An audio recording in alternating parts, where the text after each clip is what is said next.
Aha, tai objektas Vilniaus rajone Kairėnuose.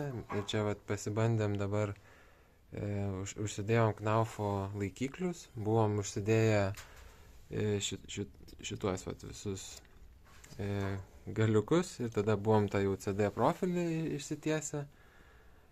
Ir, nu ir va, jo pats principas, kaip šitos laikiklius užsidėjom, tai pirmą vieną įsidedam, po to ten galinę įsidedam, tada su siūlu atsimušam čia liniją ir juos susimontuojam visus. Nu ir va, ir paskui dar prieinu su glausčiuku čia vertikalumą, pasižiūriu, nes, nu, man atrodo, kad jeigu jie ten kažkaip kreivai būtų ir po to, jeigu reiktų juos atlaužyti, kad jie, kaip sakyti, ištesėtų ir kad išeitų tą profilį primontuoti, tai man kaip ir baisoka, kad čia atšok gali putos nuo jo, jeigu stipriai laužant, bet, nu tai va, tai dėl to sakyčiau vertikaliai juos ir gražiai vienoje linijoje reiktų susidėti. Nu ir va, ir tada toks šiaip neramumas šiek toks, kad, nu bent su šita technologija ganėtinai iš jėgos reikia juos čia montuoti, va šituos.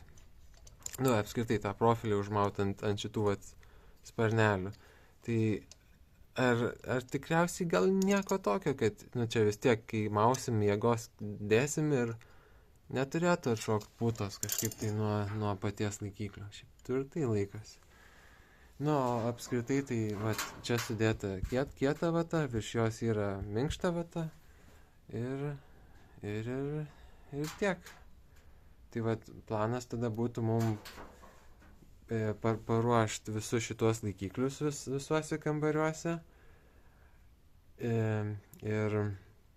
Bet, nu, laikiklius tik tai paruošti be jokios ten pirmos eilės, tik va, taip va, uždėti kaip dabar matosi.